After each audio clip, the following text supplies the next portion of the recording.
الشيطان الرجيم بسم الله الرحمن الرحيم الحمد لله رب العالمين والصلاة والسلام على أشرف الخلائق أجمعين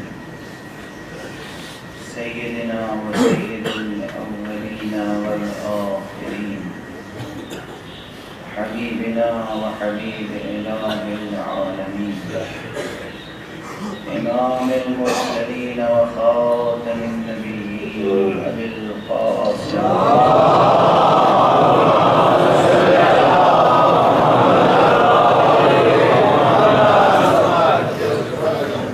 وعلى أهل بيته الطيبين الطاهرين الهداة المهديين المعصومين المظلومين واللعنة الدائمة على أعداء الدين أجمعين أما بعد فقد قال الله تعالى عز اسمه في محكم كتابه ومتقن خطابه بسم الله الرحمن الرحيم الله لا إله إلا هو الحي القيوم لا تأخذه سنة ولا نوم صلوات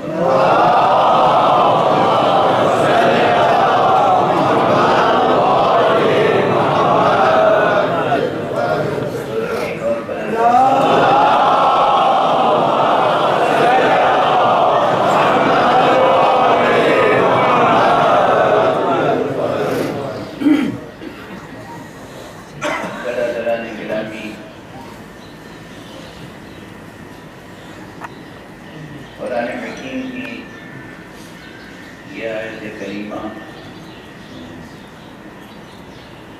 جسے سید الآیات کہا گیا ہے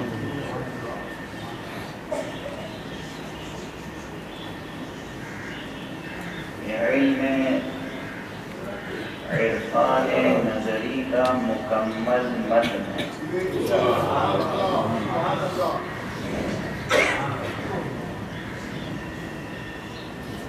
مکمل ترین جامع ترین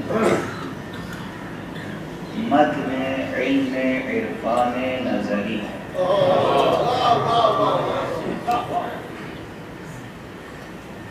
آیت کرسی ذات کی بحث سے لے کر صفات اور اسماء اور افعال کی بحث تک اور خالص عرفانی زاویے سے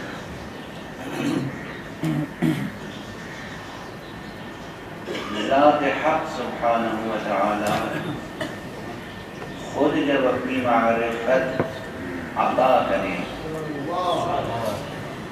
تو ان کلمات کی کتنی اہمیت ہوتی ہے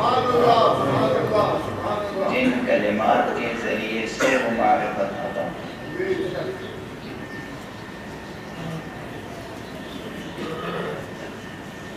اس اعتبار سے یہ آیت تنہا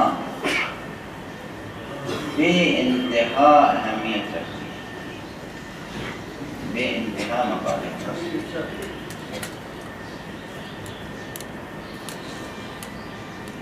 میرے ذہن سے ایک بات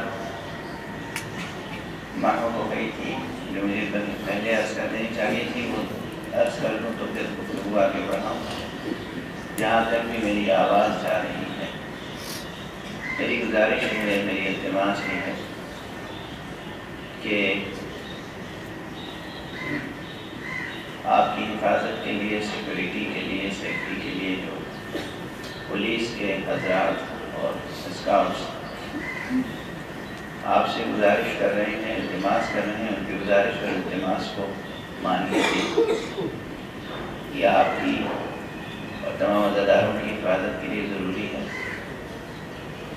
کل جو واقعہ ہوا روزانہ جس کے واقعات کا احتمال ہے ان واقعات کو ان سے بچنے کے لیے انسانی نفس سے یہ ضروری ہے کہ ہم سب تعاون کریں۔ مجھے ابھی بتایا گیا ممبر پہ آنے سے پہلے کہ کاریں یا سواریاں تھوڑی دور کھڑی کرنے کی اجازت دی جا رہی ہے، اس سے یقیناً آپ کو زحمت ہو رہی ہے، مگر تھوڑی سی زحمت جانوں کی حفاظت سے اہم ہے۔ اس لیے میری بھی یہ التماس ہے کہ آپ وہ اخلاق اور وہ ڈسپلن اور وہ بردبارانہ رویہ اختیار کریں کہ جو اہل صبر کا شیوا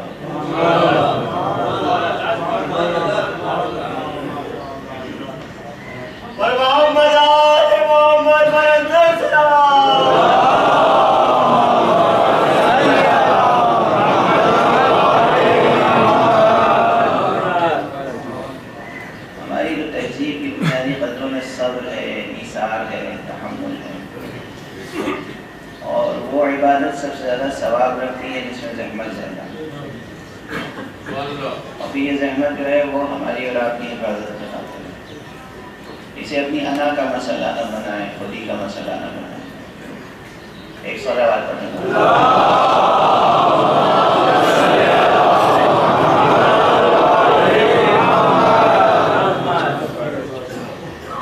گزارش کر رہا تھا کہ آیت الکرسی سید الآیات، اور یہ مکمل ترین متن ہے عرفان نظری کا۔ علم عرفان نظری بہت بڑا علم ہے، بے انتہا علم ہے، اس کی کوئی انتہا نہیں، لیکن پھر بھی بقدر ظرف ذہن بشری،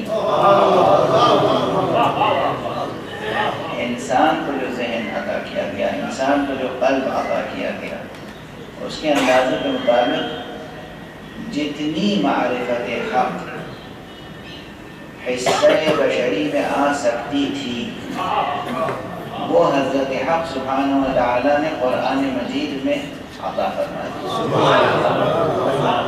اب قرآن سے ہٹ کے کہیں کوئی معرفت حاصل ہونے والی نہیں۔ یہ جملہ ذہن میں رہے، یہ جملہ ہماری فکروں کے لیے رہنمائی کرتا رہے گا۔ اچھا ہے، قرآن سے ہٹ کر نہ افراط نہ تفریط،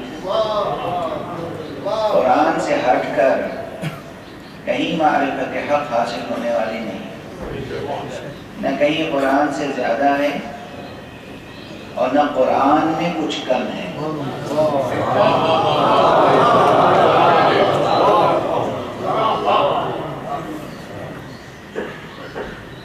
اگر قرآن میں جو کچھ ہے اس میں سے کچھ لیا کچھ چھوڑ دیا تو بھی خسارہ، اور اگر یہ سمجھا کہ قرآن میں جو کچھ ہے یہ کچھ ہے، اس کے علاوہ بھی کہیں کچھ ہے تو بھی دھوکہ ہوگا۔ آپ کے ہوتے ہوئے سراغ پر ایمان نہ لائیے، آپ کے ہوتے ہوئے سراغ پر ایمان نہ لائیے۔ قرآن آب حیات ہے، قرآن آب حیات ہے، اور اس پورے قرآن مجید میں آیت الکرسی سید الآیات۔ البتہ تفسیر کے باب میں، ترجمانی کے باب میں، تعویل کے باب میں ایک لطیف و ظریف و دقیق نقطہ ہے جو آپ تک منتقل کرنے کا جی چاہ رہا ہے۔ اب آسانی سے یہ بات سمجھ میں آئے لیکن سن لیجئے اور غور کیجئے۔ حضرت علامہ طباطبائی صاحب تفسیر المیزان، علامہ محمد حسین طباطبائی رضوان اللہ تعالی عنہ، علامہ طباطبائی بجائے خود بے پناہ شخصیت کے حامل، فلسفہ، عرفان، عرفان نظری، عرفان عملی، فقہ، حدیث، تمام علوم شرعیہ پر حاوی اور جامع شخصیت کے ایسی شخصیتیں صدیوں میں پیدا ہوئی. علامہ طباطبائی فرمایا کرتے تھے اپنے شاگردوں سے، اور میں نے ان کے شاگردوں سے سنا، یعنی ایک واسطہ ہے درمیان، زیادہ لمبی سند نہیں. ہم نے جن سے حاصل کیا وہ ان کے براہ راست شاگرد تھے. وہ فرمایا کرتے تھے کہ قرآن مجید کی خصوصیت یہ ہے کہ مثلاً اس کا سب سے بڑا سورہ سورہ بقرہ ہے. جتنے احکام، جتنے مطالب، جتنے معارف سورہ بقرہ میں ہیں، وہ سب اگر تم چاہو تو سورہ اخلاص سے بھی استنباط کر سکتے ہو.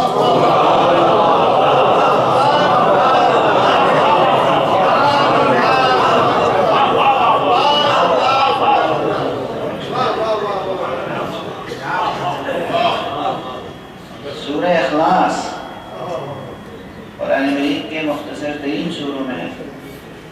سورہ اخلاص، سورہ کوثر، اس سے مختصر سورہ نہیں. کہاں سورہ بقرہ جو طویل ترین سورہ ہے. فرماتے ہیں جو مطالب، جو معارف، جو احکام سورہ بقرہ میں ہیں وہ سب تم سورہ توحید سے، سورہ اخلاص سے استنباط کر سکتے ہیں بآسانی، بسہولت. البتہ کتنی مشکلوں کے بعد یہ سہولت ملتی ہے.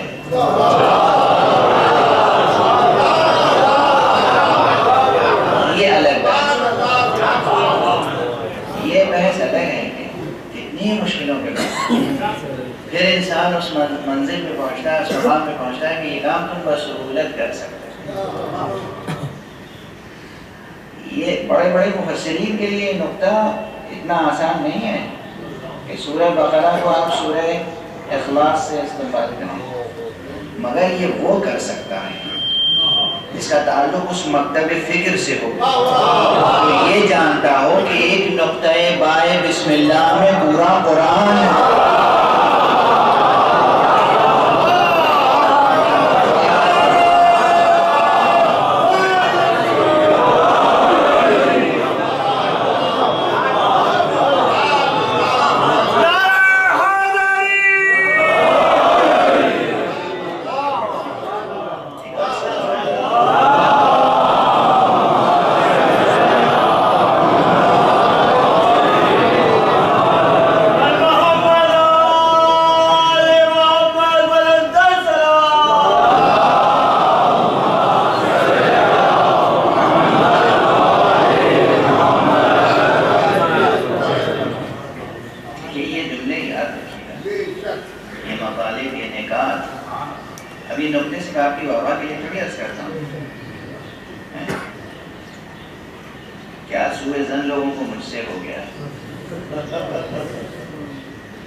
موظف کا مربی معلم کون ہے؟ عشق. عشق ہے ہم سب کا استاد، عشق ہے مربی، عشق ہے وہ جوہر کہ جسے موظف کے نام سے قرآن نے واجب قرار دیا. بہرحال گزارش میں یہ کر رہا تھا کہ علامہ طباطبائی نے کیا فرمایا؟ سورہ بقرہ کے متعلق تم سورہ اخلاص سے اس میں بات کر سکتے. کتنے مفسرین ہیں جو اس نقطے کو درک کر سکیں؟ کیا قوت ہے کشف مطالب کی، کشف مطالب کا کشف کرنا، ڈسکور کرنا.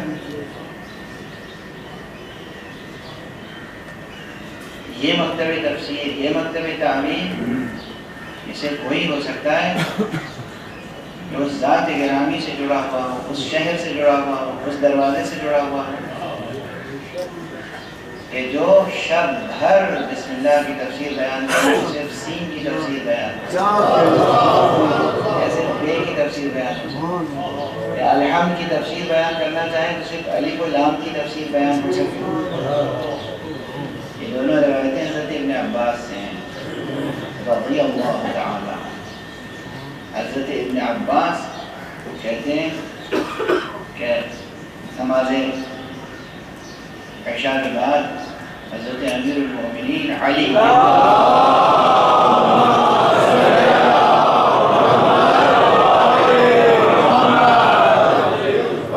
علیہ السلام نے مجھ سے کہا کہ ابن عباس الحمد کے معنی جانتے ہیں؟ حضرت ابن عباس نے کہا کہ اللہ کا رسول اور اس کا وسیع یہ علم رکھتا ہے. آپ نے دست شفقت سے ان کا ہاتھ تھاما اور ایک گوشے مسجد کوفہ میں بیٹھ گئے اور الحمد کی تفسیر بیان کرنا شروع کیا. شب گزر گئی، سحر ہو گئی، فجر ہو گئی، اذان فجر کے لیے اٹھے اور ابن عباس کہتے ہیں کہ اس وقت تک صرف الف اور لام کی تفسیر ہو سکتی پورے کلمہ الحمد کی نہیں، پورے کلمہ الحمد کی تفسیر نہیں ہو سکتی الف اور لام. جہاں یہ کیفیت ہو وہاں علامہ طباطبائی کے لیے یہ مسئلہ نہیں ہے کہ سورہ بقرہ کو سورہ اخلاص سے کس طرح استعمال کیا. اصل چیز ہے وابستگی اس درس سے، اس سرچشمے سے.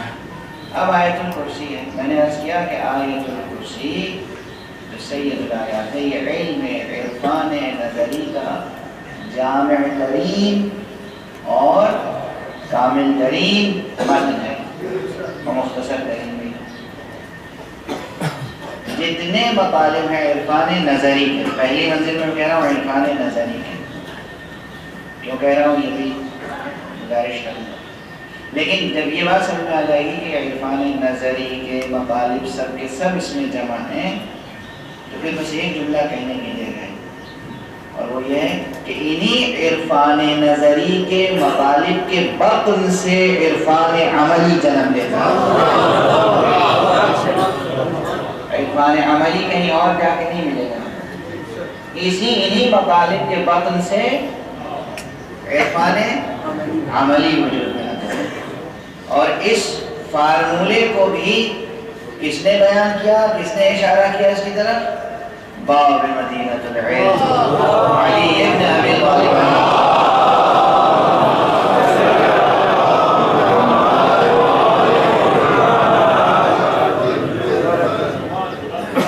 ایک سے زائد مقامات کا آپ نے تصریحات فرمائی ہیں، مگر ایک مشہور فقرہ جو ہے کہ العلم یہتف بالعمل، علم عمل کو آواز دیتا ہے.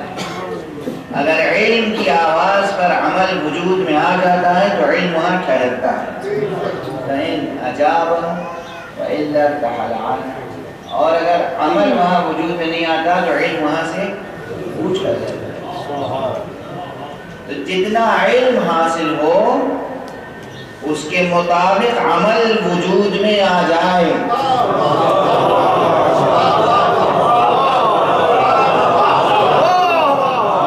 جتنا علم حاصل، جتنی معرفت حاصل ہوتا ہے اس کے مطابق عمل وجود میں آ جائے. یہ ہے ثبات اور بقا اور حیات کا بنیادی فارمولہ.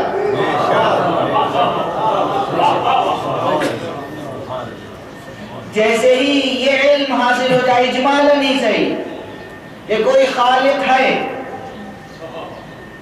ہم مخلوق ہیں،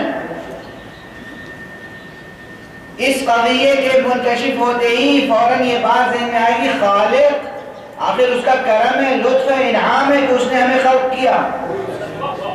جیسے ہی اس انعام کا اجمالی ہی صحیح علم حاصل ہو جائے ویسے ہی شکر وجود میں آ جانا چاہیے.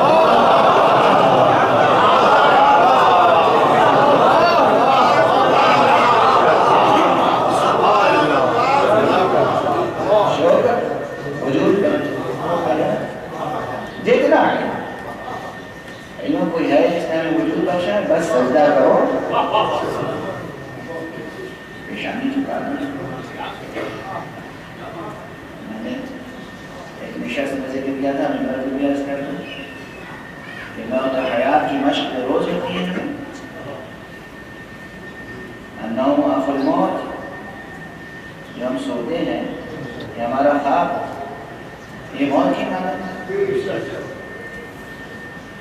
جب کوئی مر جاتا ہے تو آس پاس کے رشتے منقطع ہو جاتے ہیں. جب آپ سوتے ہیں تو کچھ یاد رہتا ہے، رشتوں کا خیال رہتا ہے. سونے کے بعد کچھ پتا ہوتا ہے، کچھ نہیں معلوم ہوتا. اگر کچھ نہیں معلوم ہوتا تو اسی نے کہا کہ اور بہت سے اسباب ہیں کہ النوم اخو الموت، نیند، سونا، خواب، یہ موت کی معنی ہے. اچھا سوتے ہیں، کہا گیا کہ جب اٹھو بیدار ہو فوراً سجدہ کرو. سجدے میں کہو الحمدللہ الذی احیانی بعدما اماتنی والیہ النشور. حمد ہے اس پروردگار کے، شکر ہے اس کے لیے کہ جس نے ہمیں مارنے کے بعد پھر جلایا.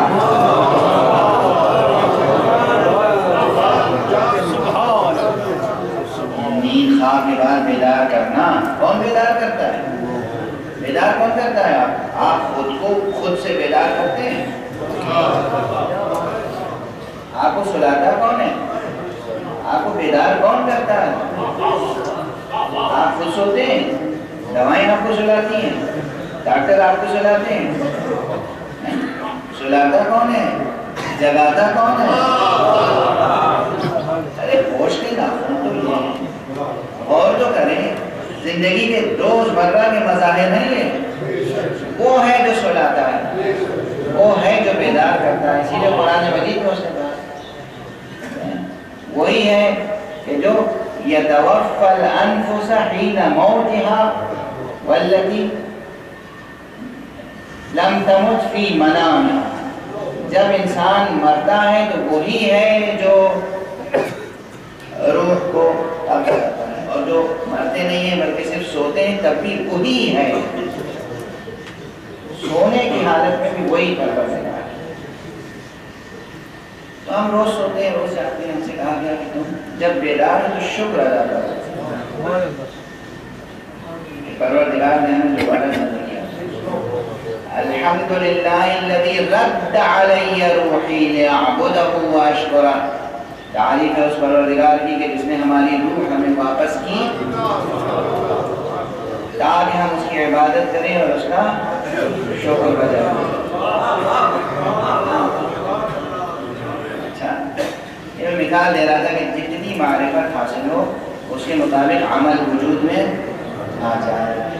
اگر یہ معرفت حاصل ہوئی کہ کوئی محسن ہے، کوئی منعم ہے، کوئی مکرم ہے، کوئی اکرام کرنے والا ہے، کوئی احسان کرنے والا ہے، کوئی انعام کرنے والا ہے، کوئی خالق ہے، کوئی باری ہے، کوئی محیی ہے جو حیات دینے والا ہے، اور اس نے ہمیں بے طلب بے مانگے یہ نعمت حیات، یہ نعمت وجود ہمیں عطا فرمائی تو فوراً شکر وجود میں آ جانا چاہیے۔ اسی طرح اگر یہ علم ہو جائے کہ کوئی ہمارا ہادی ہے، کوئی رہنما ہے، تو فوراً اس ہادی، اور ہادی کا کام کیا ہے؟ ہدایت کرنا، اور ہدایت پانے والے کا کام کیا ہے؟ ہادی کے پیچھے پیچھے چلنا، ہادی کی متابعت کرنا۔ تو جب معلوم ہو جائے کہ یہ ہادی ہیں تو ہمیں ان کے پیچھے چلنا چاہیے۔ معلوم ہو جائے کہ ہادی کون ہادی ہے؟ محمد مصطفیٰ صلی اللہ علیہ وسلم۔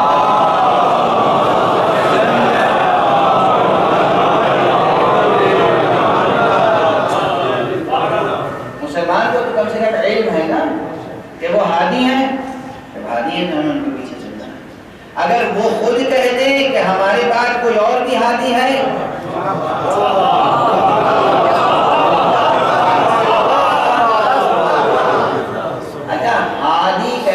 طریقے الگ الگ ہیں، زبان ہے، زبان کی نزاکت لطافت آپ سب سمجھتے ہیں کہ آپ کسی کے لیے یا آپ کے قائد ہیں، کسی کے لیے یا آپ کے رہبر ہیں، یا سربراہی یہ کریں گے، یہ آپ کے آگے آگے رہیں گے، یہ آپ کو بتاتے رہیں گے، لفظیں بدلتی جا رہی ہیں، مراد تو ایک ہے۔ ڈکشنری لے کے کھڑے رہیں، ڈکشنری لے کے کھڑے ہیں۔ ہزار طریقوں میں ایک بات کہی جا سکتی ہے، ضروری نہیں ہے کہ پیغمبر کہیں یہ ہادی ہیں، اگر پیغمبر نے کہا یہ امام ہیں تو بھی کافی، پیغمبر نے کہا کہ یہ سید ہیں تو بھی کافی۔ اب پیغمبر نے فرمایا ہے نا، اس جملے میں دنیا کے کسی مسلمان کو شبہ نہیں ہے، شک نہیں ہے کہ پیغمبر نے کہا یا نہیں کہا، لیکن ہاں پیغمبر نے کہا، بالکل کہا۔ ہماری صحیح کتابوں میں پیغمبر نے کہا، کیا کہا؟ الحسن والحسین سیدا شباب حسین جوانان جنت کے، اہل جنت کے، اہل جنت کے، مستحقین جنت کے سردار ہیں۔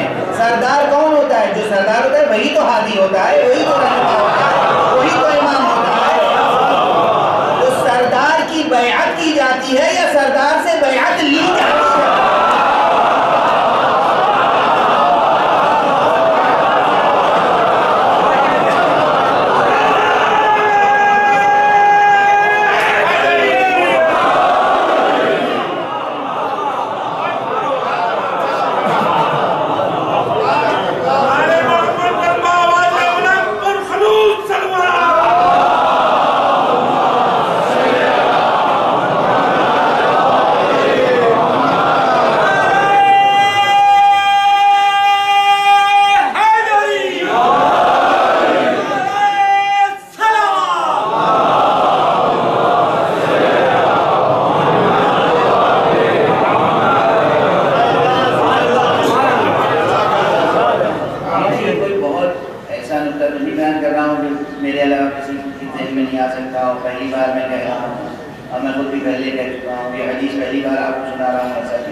کوئی مسلمان اس وقت روئے زمین پر ایسا نہیں ہے جو یہ کہے کہ حضور کی یہ حدیث ضعیف ہے، یا ہمیشہ کہ حضور نے یہ کہا یا نہیں کہا۔ جو لوگ قاتل امام حسین کی وکالت کرتے رہتے ہیں وہ بھی امام حسین کا جب ذکر کرتے ہیں تو یہ حدیث ضرور پڑھتے ہیں۔ ایسی کی عقل پر واقع حیرت حیرت. اب اگر ہم اپنی حیرت کا بھی اظہار نہ کریں تو کیا کریں؟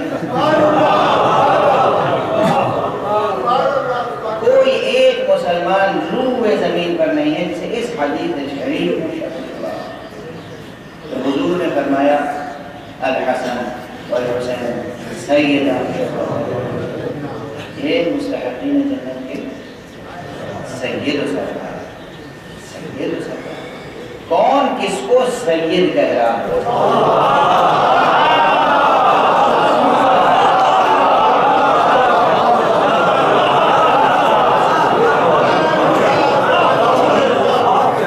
آپ ان سے متن کو ملا کے دیکھیں گے.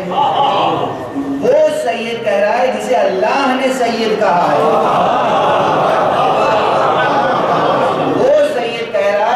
سیادت میں کسی کو شبہ نہیں ہے. سید کونین، سید کائنات، سید خلائق یاسین کہہ کر جسے اللہ یاسین اے سید و سردار.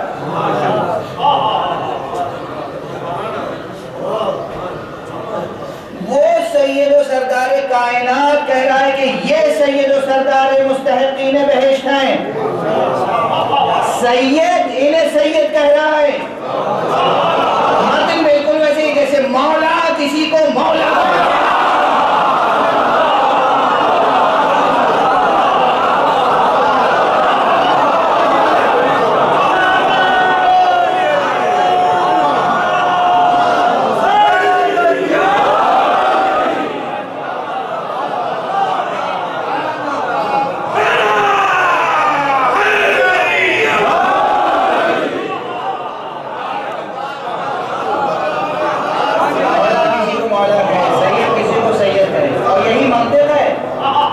ساری دنیا کے غلام مل کے کسی کو سید بنا لیں وہ سید نہیں بنے گا.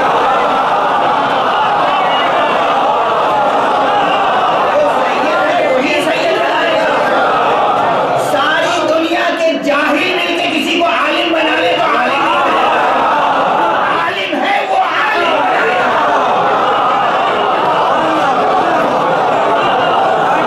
دنیا بھر کے مردے مل کے چاہے کوئی زندہ ہو جائے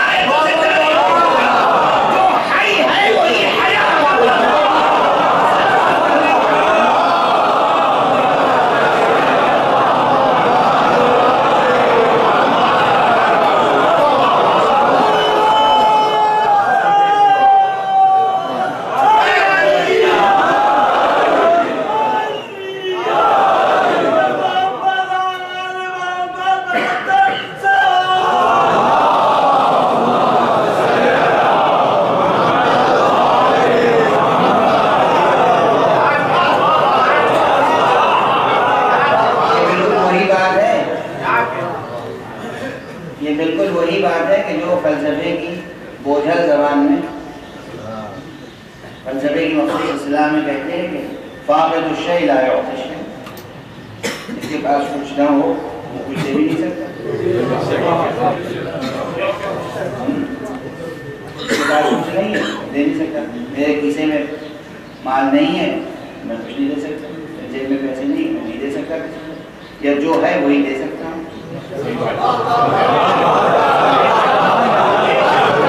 جاہل مل کے کسی کو منتخب کریں گے تو جاہل ہی کو کریں گے.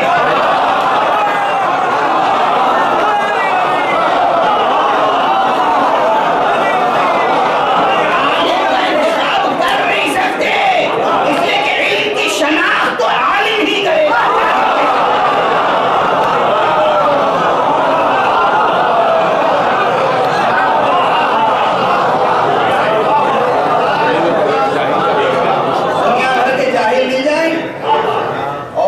درمیان میں سے کسی ایک جاہل کو آج سے آپ کو ہم نے عالم چن لیا ہے.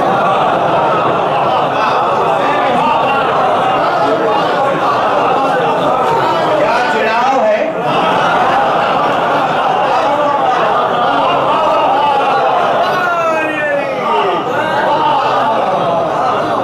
جاہل مل کے کہہ رہے ہیں کہ ہم نے آج سے آپ کو عالم چن لیا. نہیں ہو سکتا نا.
پیغمبر کے حکم کے بغیر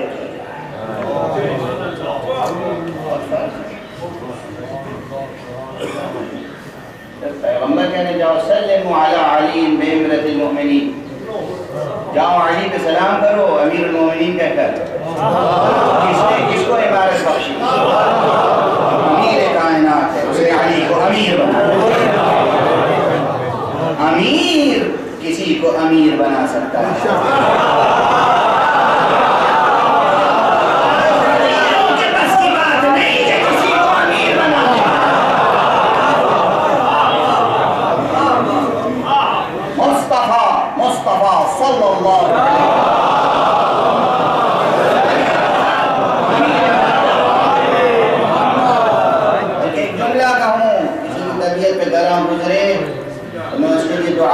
پروردگار شرح صدر عطا فرمائے۔ مصطفیٰ امیر خلق بھی ہیں، مصطفیٰ امیر امر بھی ہیں۔ امیر امر و امیر خلق، ہاں بڑا جملہ ہے، اس کی ذمہ داری میں اٹھاؤں گا۔ مصطفیٰ امیر امر، مصطفیٰ امیر خلق۔ کون ہے مصطفیٰ؟ مصطفیٰ اسم اعظم ہے۔ کیسے اسم اعظم ہے؟ مصطفیٰ مظہر کامل و اتم میں اسم الحی و القیوم۔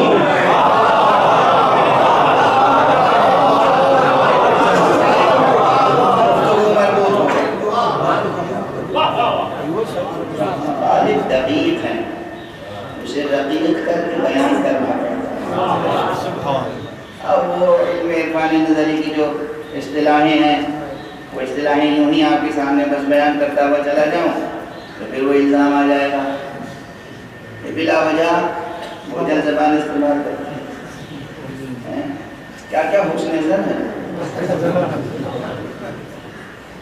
اسلام نے کہا ہے رشتوں کی بنیاد حسن زن میں رکھو۔ بعض حضرات ایسا ہے کہ صرف مشکل الفاظ ہی ان کی سماعتوں کے پردے سے ٹکراتے ہیں، اس کے آگے کی تشریح سن نہیں پاتے وہ، اور وہی سمجھتے ہیں کہ میں مشکل الفاظ یا اصطلاحیں اس لیے استعمال کرتا ہوں تاکہ آپ حضرات اس زبان سے محفوظ ہو جائیں۔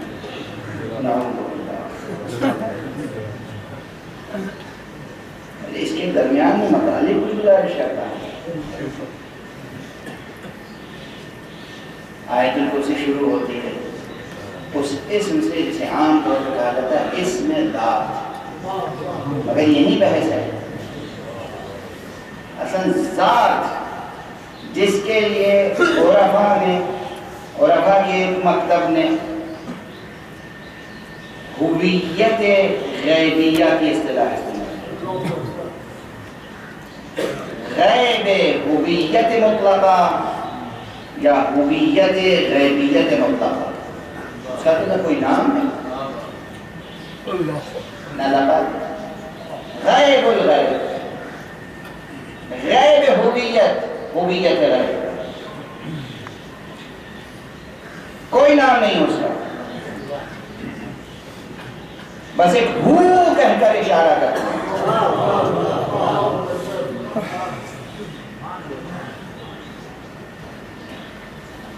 کلمہ مبارکہ اللہ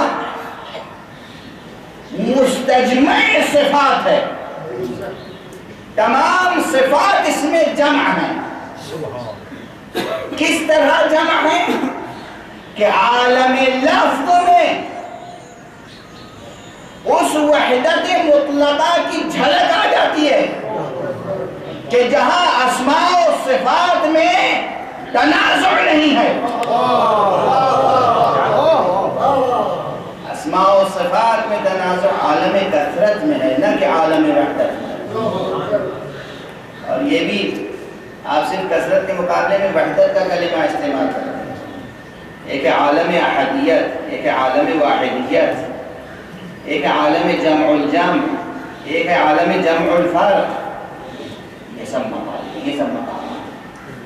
مقامات گزارش سے آگے۔ مقام ذات کے ساتھ اسم کہاں وجود میں آتا ہے؟ جب ذات مطلق خاص تعین کے ساتھ سالک کے کشف میں آتی ہے، یا جب ذات ایک تعین خاص کے ساتھ، توجہ رکھیے گا، ذات ایک تعین خاص کے ساتھ جس وقت تجلی کرتی ہے اس وقت اسم وجود میں آتا ہے۔ تو اسم صرف لفظ کا نام نہیں ہے، اسم لفظ کا نام نہیں ہے۔ کتنی مشکل بحث ہو گئی، تھوڑا سا آپ ساتھ دیں گے تو حل ہو جائے گا۔ کوئی ایک گھڑی پڑھنے نہیں دے رہی ہے، صلوات پڑھ دیجیے۔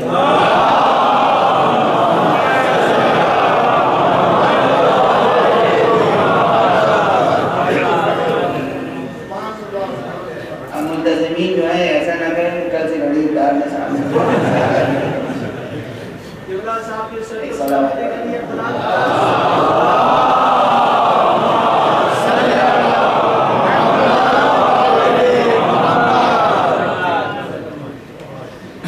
حضرت امیر علیہ السلام کے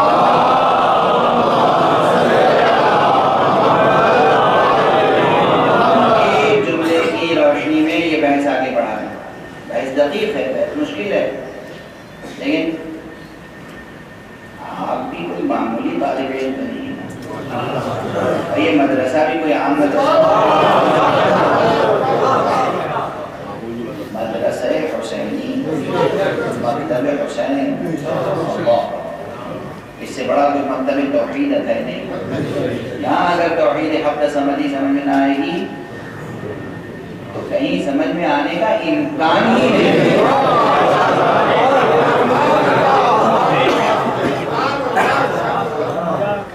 مثال سے عرض کر رہا ہوں، مولا نے کیا فرمایا؟ من عرف نفسہ فقد عرف ربہ، جو اپنے نفس کو پہچان لے تو اپنے رب کو پہچان لے۔ یہ کیسے کیوں فرمایا؟ یہ جملہ کئی شخصیتوں سے منسوب کیا گیا ہے، لیکن بہرحال زبان خلق کو نقارِ خدا سے ہے یہ جملہ مولا کا امیر المومنین علی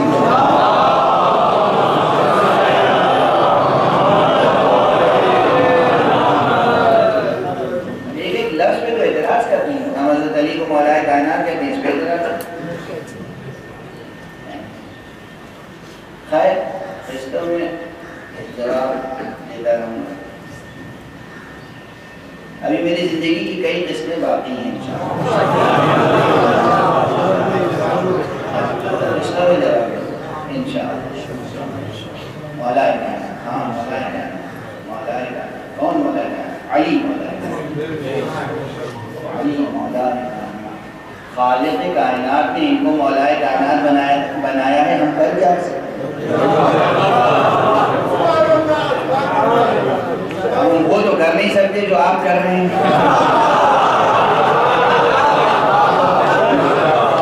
کائنات نے مولا کائنات بنایا، اس نے کائنات بنائی اور کہا کائنات کا مولا ہم نے بنا دیا۔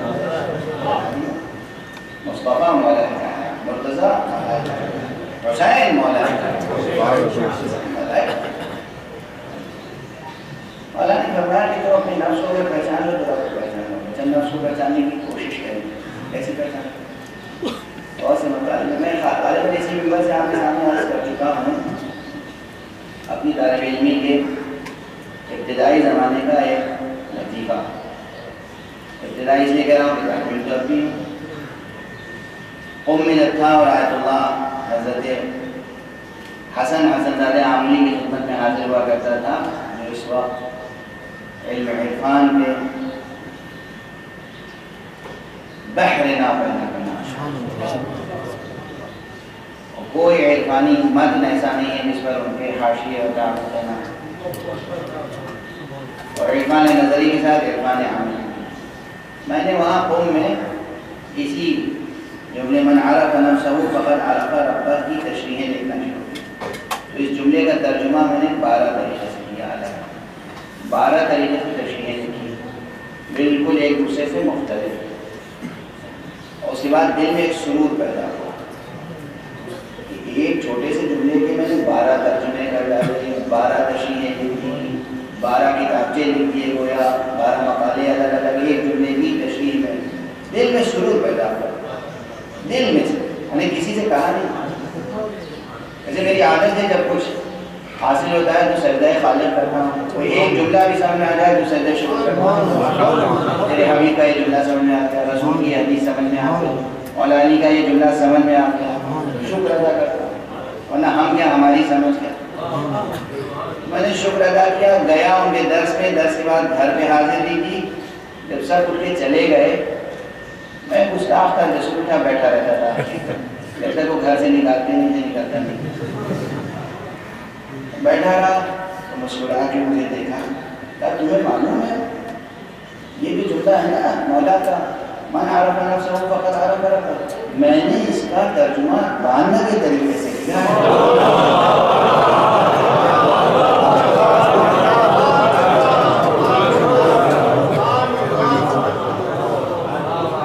میں نے کچھ کہا نہیں.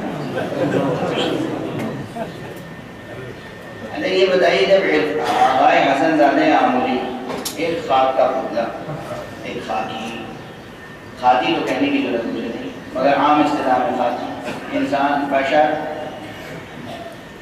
میرے دل کی کیفیت اگر یہ جان لیتے ہیں تو مولا علی کیسی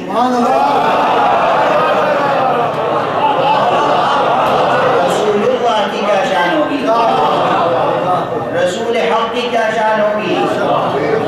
اور بھایا ہم اپنے تجربوں کی روشنی میں ان مطالب کو درک کرتے ہیں، کشف کرتے ہیں، استدلال علمی بھی کرتے ہیں، استدلال عملی بھی کرتے ہیں. بہرحال اب یہ وہ جو مطالب ہے الگ، میں دوسری برس کر رہا تھا کہ اس جملے کی روشنی میں ہم اپنا اور آپ کا تعارف کرنا اور کرانا چاہیں کیسے کرائیں گے. کوئی شخصیت لے لیں، کوئی صاحب ہوں جو عالم بھی ہوں، فقیہ بھی ہوں، علم کلام میں بھی دستگاہ ہو، شاعر بھی ہوں، ادیب بھی ہوں، تو ان کا نام جو ہے وہ جب لکھا جائے گا تو ظاہر ہے کہ العالم، الجلیل، الفاضل، الفقیہ، المتکلم، العلامہ، اور اس کے بعد ان کا نام لکھا جائے گا جو بھی نام ہو، فرض کیجیے السید محمد، اور اس کے بعد جو بھی ان کی نسبت ہو، اور آخر میں لکھا جائے گا المتخلص، المتخلص بے جو بھی تخلص ہوگا. اب فرض کیجیے کہ کوئی سید محمد صاحب ہیں، ان کا تخلص ہی شاعر ہے. یہ شاعر، فاضل، عالم، فقیہ، یہ سب ان کے نام کے ساتھ جڑا ہے. بیچ میں جو لفظ ہے محمد، یہ ہے ذات کو پہچانا. معلوم ہے کہ کوئی ہے، محمد سے کچھ پتہ نہیں چلے گا، معلوم کوئی ہے جس کا نام محمد ہے، یہی نا، اس سے زیادہ کچھ پتہ نہیں چلے گا. جب اس کے ساتھ آئے گا، اچھا وہ جو صاحب ہیں ان کے پاس فقہ، ایسا تو نہیں کہ ایک وجود میں کئی چیزیں تجزیہ کر کے الگ الگ کی جا سکتی ہیں، ٹکڑے کیے جا سکتے ہیں. توجہ ہے، ٹکڑے کیے جا سکتے ہیں. ایک ٹکڑا نکالا کہ یہ ان کا فقہ ہے، دوسرا ٹکڑا یہ جو ہے کلام ہے، تیسرا ٹکڑا یہ شعر ہے، ان کی شاعری ہے. ذات ایک ہے، اس میں سب چیزیں ایک ہو گئی ہیں. فقہ، کلام، شاعری سب ایک ہے ذات میں. اور یہ جب اس ذات کو شاعری کا لحاظ کرتے ہوئے کوئی نام دیا جاتا ہے جو تخلص وجود میں آتا ہے، تو اسی ذات کا ایک نام ہے جس میں اس ذات کے ایک تعین کو لحاظ کیا گیا. توجہ ہے، ایک تعین، ایک صفت کو نظر میں لا کر اس ذات کا نام رکھا گیا تو وہ نام وجود میں آیا. لیکن یہ نام جو وجود میں آیا یہ اس ذات کے ایک خاص تعین کی طرف ذہن کو لے جاتا ہے. توجہ ہے، ذات ہے جس میں ایک چیز کا لحاظ کیا گیا، شعر کا، شاعری کے، ملکے کا. دوسرے نے آیا کہا یہ شاعری تھوڑی ہے، علامہ ہے، علامہ۔ علامہ کی کیا معنی ہوتے ہیں؟ اب آپ کیا جو بھی علامہ کی معنی ہو، میں حدیث کی روشنی میں بتا دوں علامہ کی معنی کسے کہتے ہیں۔ حضور صلی اللہ علیہ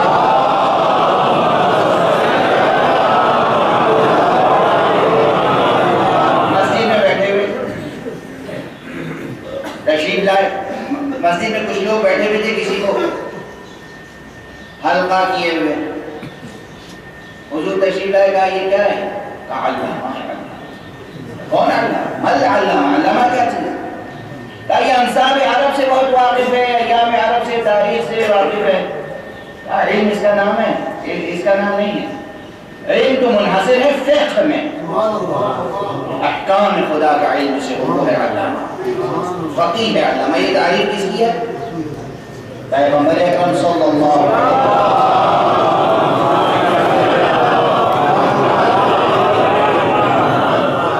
بس ذہن عالی میں یہ بات ہے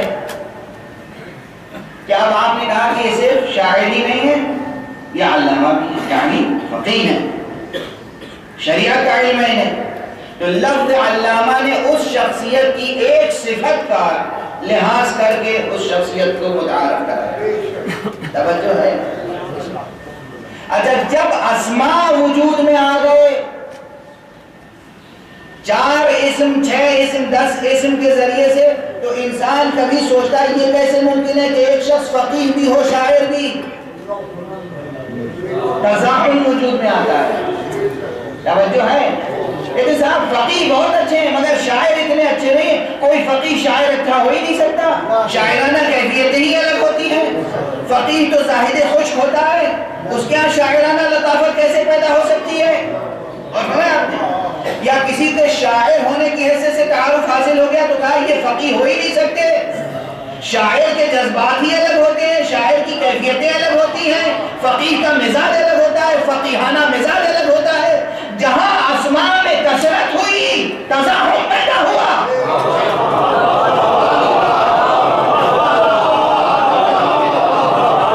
اور جہاں یہ تمام اسماء صفات کی شکل میں ذات میں جمع ہو گئے، کوئی تزاحم نہیں ہے۔ توجہ ہے؟ واضح ہے؟ یہ وحدت و کثرت کی بحث اس لیے چھڑ گئی کہ اللہ کے بعد اسماء کا تذکرہ ہے۔ اللہ لا الہ الا هو الحی القیوم، اللہ کے ذریعے سے ذات کی طرف ذہن لے جایا گیا۔ اس کے بعد الحی کہہ کر ایک خاص تعین کے ساتھ اسی ذات کا تعارف کرایا گیا۔ القیوم کہہ کر ایک اور تعین کے ساتھ اسی ذات کا تعارف کرایا گیا۔ العلی کہہ کر ایک اور تعین کے ساتھ اسی ذات کا تعارف کرایا گیا۔ العظیم کہہ کر ایک خاص تعین کے ساتھ اسی ذات کا تعارف کرایا گیا۔ اب اسماء کی دنیا وجود میں آئی۔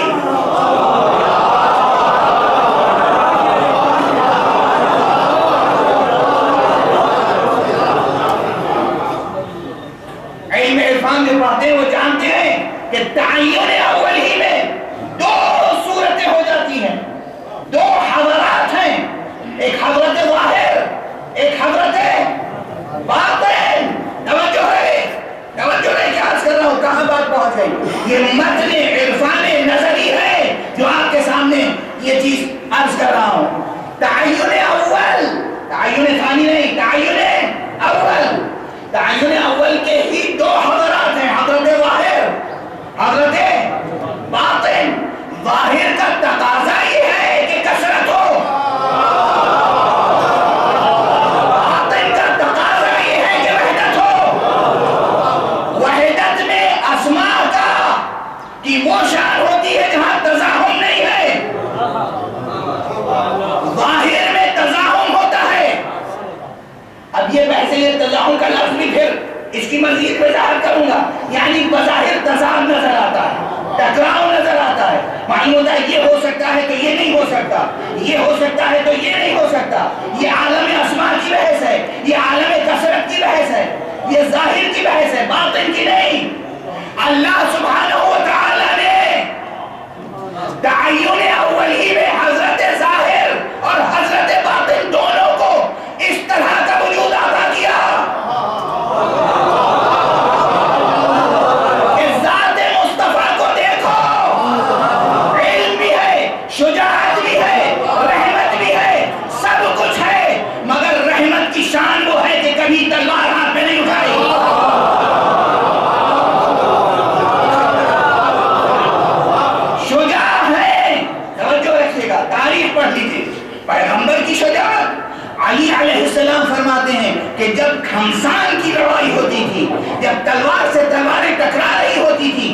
ہم سب پیغمبر کے قریب جاتے تھے.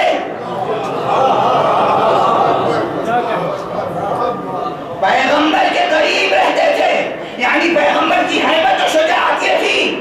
اس ہیبت و شجاعت کے باوجود پیغمبر نے زندگی بھر تلوار نہیں اٹھائی. شجاعت بھی ہے، رحمت بھی.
سجدے میں جاتے تھے، یاد خالق کرتے تھے، روتے تھے، داڑھی ہاتھ میں پکڑ کر، محاسن مبارک ہاتھ میں لے کر روتے تھے، جیسے بلک بلک کے رو رہے، تڑپ تڑپ کے رو رہے، پروردگار کو یاد کر رہے.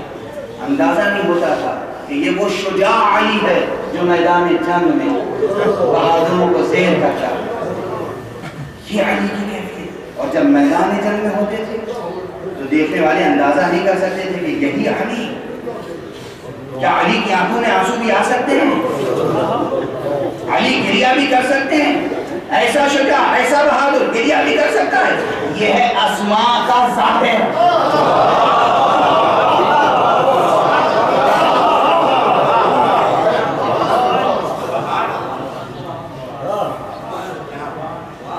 یہ ہے رشتہ. اور یہ دونوں حضرت ظاہر اور حضرت باطن دونوں تعین اول سے وابستہ ہیں.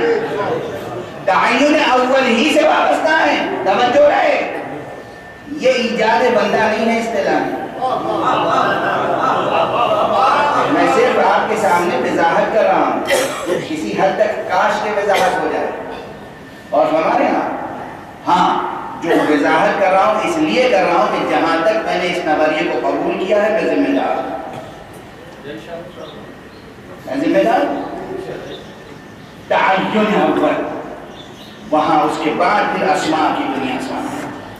اللہ لا الہ الا اللہ حی القیوم. حی القیوم سے بحث شروع ہوتی ہے تعینات کی، اسماء کی، کثرت کی. اب یہ بحث گزرے گی آپ کے سامنے کہ وحدت و کثرت میں رشتہ کیسا ہے. وحدت حقیقی ہے یا کثرت حقیقی، یا دونوں حقیقی ہیں یا دونوں اعتباری ہیں. 4 مقامات پر بحث ہے. یا وحدت کو حقیقی مانے کثرت کو اعتباری، یا کثرت کو حقیقی مانے وحدت کو اعتباری، یا دونوں کو حقیقی مانے یا دونوں کو اعتباری. توجہ ہے، یہ سب بحث ہوتی رہے گی. بس ایک جملہ کہہ کر آگے بڑھ جاؤں، توجہ رکھیے گا. بس ایک جملہ. عموماً عرفانی ادب میں، عرفانی شاعری میں آئینے کا لفظ ضرور آتا ہے. اپنے دل کو آئینہ بنا لو، صورت حق و تجلی ہوگی. ٹھیک ہے نا؟ مجلس ختم ہو رہی ہے تو ایک سبق تو ذہن میں رہ جائے. آئینے کے سامنے کبھی کھڑے ہوئے نا؟ مستحب ہے کہ ہر نماز سے پہلے اپنے محاسن کو درست کرو، آئینے کے سامنے جاؤ. توجہ دیکھ رکھیے گا. بس ایک چھوٹے سے جملے میں بہت بڑی بحث سے مٹا ہے. چھوٹا سا جملہ یاد رکھیے. ہر گھر میں آئینہ ہے. بہت سے لوگ جیب میں بھی آئینہ رکھتے ہیں. ایک زمانہ تھا جب ہم سنا کرتے تھے کہ خواتین خواتین بہت زیادہ سنگار کرتی ہیں اور وہ اپنے ساتھ آئینہ اور کنگھی وغیرہ سب ساتھ میں رکھتی ہیں. اب میں کچھ دنوں سے لندن میں ہوں تو میں نے دیکھا مرد ان سے پیچھے نہیں ہیں. کار ڈرائیو کر رہے ہیں اور ساتھ میں مرد، خواتین نہیں مرد میک اپ بھی کرتے چلے جا رہے ہیں. یہ معاشرہ ہے، جدید معاشرہ. مرد وہ ہوتا ہے جو صورت کو میک اپ نہیں کرتا، سیرت کو.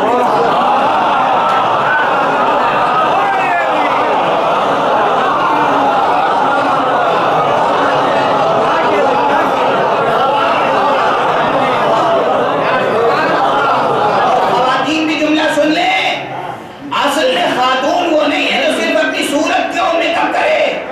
مرد صرف اپنی سیرت میک اپ کرتا ہے، خواتین تو نسلوں کی سیرت.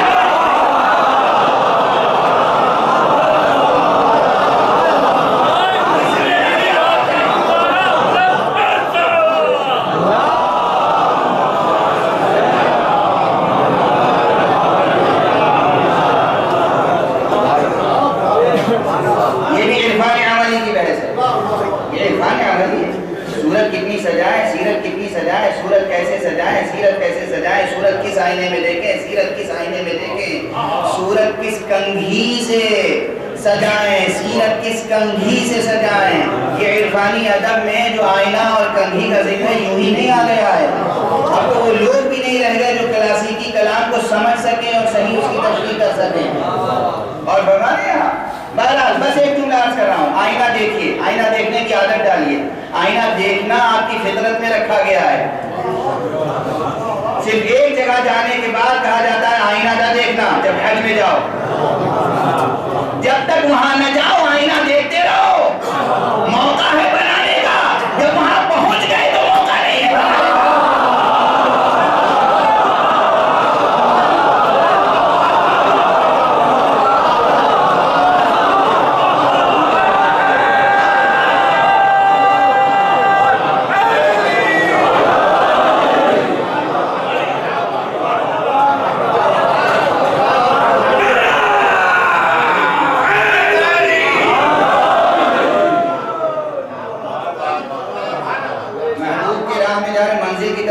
مقصد کی طرف جا رہے ہو، کعبے کی طرف جا رہے ہو، جاؤ راستے بھر آئینہ دیکھو، خود کو بناتے رہو، سنوارتے رہو، بناتے رہو، سنوارتے رہو.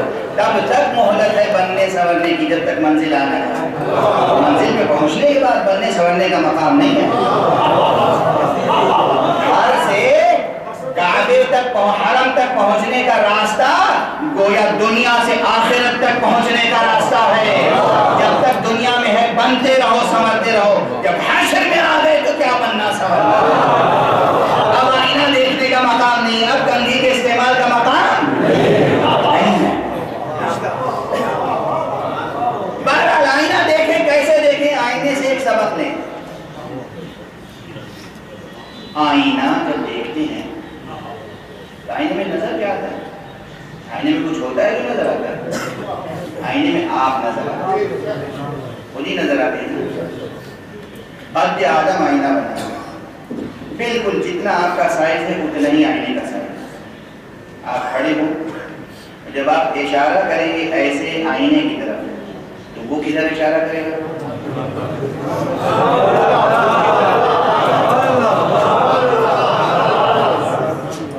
آئینہ کہے گا ہم کچھ نہیں ہیں، جو ہو تم ہی ہو.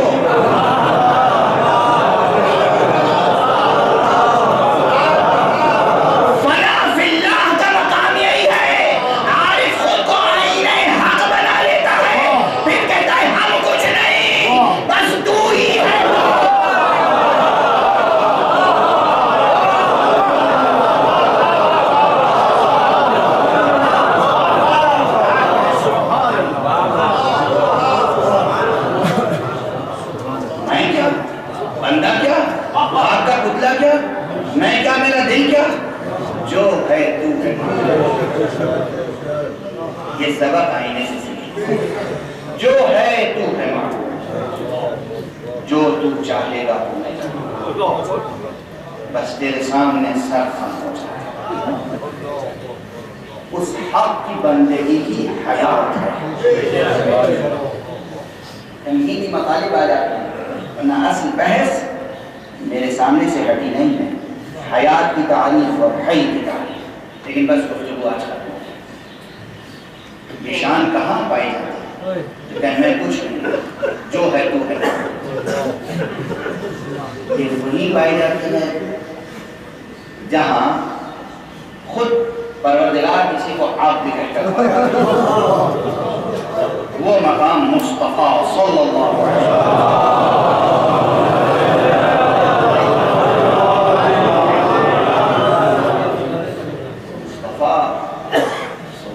علیہ وسلم، انہیں اللہ نے خود عبد کہا، اور انہیں لقب عبد اتنا عزیز تھا اور عزیز ہے کہ قیامت تک کے لیے اپنا جو کلمہ تشہد میں رکھا، اس میں منصب، لوگ منصب پہ ناز کرتے ہیں، لوگ منصب پہ ناز کرتے ہیں، کوئی کمشنر ہو جائے ناز کرتا ہے، کوئی گورنر ہو جائے ناز کرتا ہے، کوئی وزیر اعظم ہو جائے ناز کرتا ہے، کوئی صدر ہو جائے ناز کرتا ہے، کوئی چیف جسٹس ہو جائے ناز کرتا ہے، اور کیا کیا ناز کرتا ہے۔ لیکن ساری دنیا کا یہ عالم عہدوں پر ناز کرتے ہیں لوگ، مصطفیٰ نبی ہیں، امام ہیں، رسول ہیں، خاتم النبیین ہیں، مصطفیٰ کسی عہدے پہ ناز نہیں کرتے، یہ عہدے مصطفیٰ کے ساتھ وابستہ ہو کر ناز کرتے ہیں، مصطفیٰ کو بندگی پہ ناز ہے۔ مصطفیٰ کہتے ہیں کہ کہو اشہد ان محمدن عبدہ و رسولہ،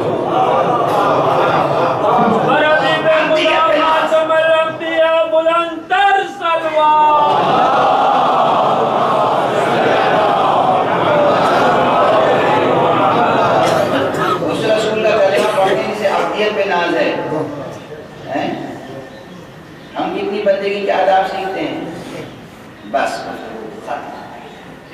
آج کی یہی مصطفیٰ عبد، اور ان کی گود میں فرمان چڑھنے والے سب عبد ہیں، کیا کچھ نظر نہیں آتا، حق ہی نظر آتا ہے۔ ہم تو حسین کو دیکھتے ہیں جو حق، حسین کا ذکر کیوں کرتے ہیں؟ حسین کا ذکر یعنی حق کا ذکر، حسین کا ذکر یعنی حق کا ذکر۔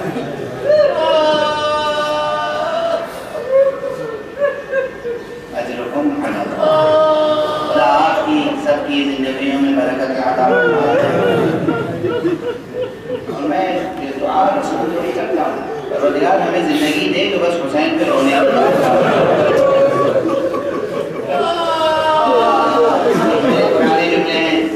یہ آنکھیں جو نصیب ہوئی ان کا کام ہے رونا، ان کی سعادت ہے رونا، ان کی عبادت ہے رونا۔ علمی مطالب کو عقل کی آنکھ دیکھتی ہے، عرفانی مطالب کو دل کی آنکھ دیکھتی ہے، یہ آنکھ یہ رونے کے لیے حسین پر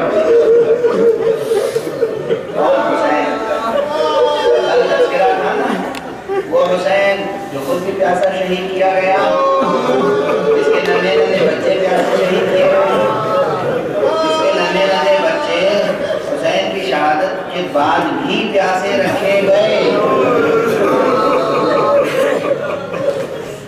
مگر خود امام کی کیا سیرت تھی، امام کی کیا سیرت تھی، کل گزارش کر رہا تھا، بس وہیں سے مطلب ذرا سا آگے بڑھا وقت ختم ہو چکا ہے، میں 2 جملے عرض کر لوں تاکہ بس عنوان مجلس تو قائم ہو جائے۔ محرم کی مجلس اس وقت تک مجلس نہیں ہوتی، حسین پہ بھی مجلس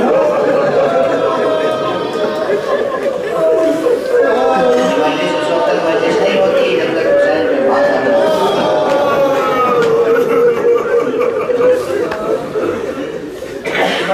دشمن سپاہ کے افراد کو امام نے کس طرح پانی پلایا، خود اٹھ کر بنب سے نفیس چلو میں پانی لیتا مشق کے دہانے کو دشمن کے دہن سے ہٹا کر پانی پلایا، دشمن کے گھوڑے کو پانی پلایا۔ یہ احسان، یہ حسن سلوک، عرفان عملی کی یہ ادا، یہ حر بلا نہ سکا۔ خدا کی قسم امام حسین کی سیرت جو بہت بلند ہے، عباس عباس علیہ السلام کی سیرت بہت بلند ہے، حضرت کا مرتبہ بہت بلند ہے، حضرت قاسم کا مرتبہ بہت بلند ہے، اور محمد کی مراتب بہت بلند ہے۔ عالم بشری کے لیے صرف اور کا کردار بہت بڑا کردار، بہت بڑا کردار، حق سے حق کو پہچاننے کے لیے اور باطل سے حق تک پہنچنے کے لیے اور کا کردار بجائے خود رہنما کردار ہے۔ بس دو تین خطرے میں انجام تک پہنچانا، اس وقت اختتام تک پہنچانا، اور یہ منظر ملا سکے۔ امام دو محرم کا کردار، 7ویں سوانی میں پابندی لگا دی، 8ویں گزری، 9ویں تاریخ آئی، 9ویں تاریخ گزر گئی تھی، شام آ چکی، شام ہو چکی تھی، ادھر خیام حسینی سے بچوں کی العطش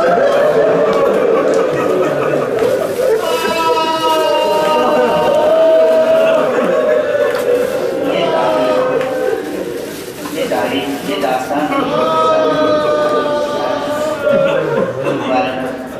چھوٹے چھوٹے بچے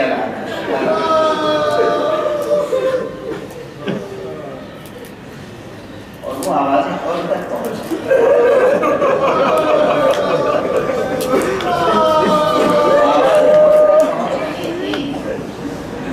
روایت بتاتے ہیں، تذکرہ نگار بتاتے ہیں، وقائع نگار لکھتے ہیں، مقاتل بیان کرنے والے بیان کرتے ہیں، حسب معمول اور کے خیمے میں دسترخوان بچھایا گیا، رات کے بیٹا بیٹھا، بھائی بیٹھا، غلام کمی سب کھاتے اور موجود نہیں، اور کا غلام تلاش کرتا ہوا دیکھتا ہے وہ ایک طرف کھڑے میں گھوڑے پر بیٹھے چہرے کا رنگ ہوتا ہے، لگی نہیں رہا ہے کہ یہ بہادر ہے، یہ جری ہے، اس چہرے پہ ہیبت، جلال، شجاعت ہوتی، اس پہ ایک خوف ہے، چہرہ گویا درد ہو رہا ہے۔ غلام نے دیکھا اور کسی صورت سے متوجہ کیا کہ آپ دسترخوان پہ سب منتظر ہیں، اس کے بعد بیٹا آیا، جب بیٹا آیا، بیٹا جوان تو بولے گا بیٹا ذرا اپنا سر میرے سر کے قریب کرو، میرے قریب آؤ، آوازیں میرے کان میں آ رہی ہیں، وہ بھی سن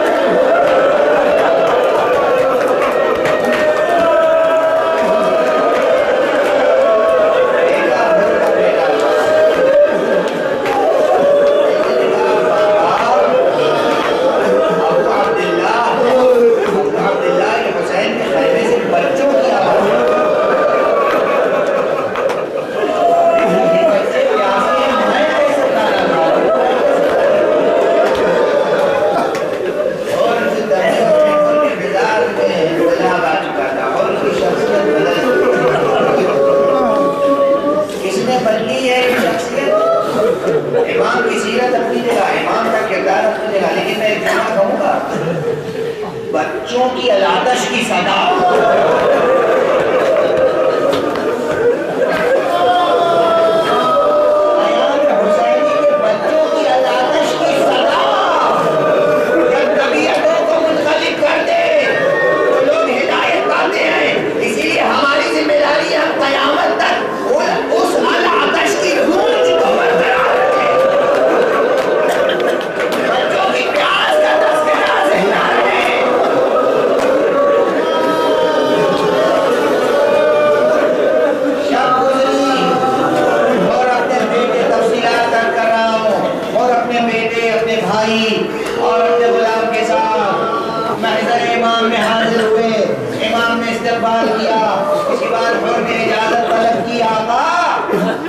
اجازت دیجئے کہ اب ہم اپنی جانیں آپ کے قدموں کے ساتھ کریں،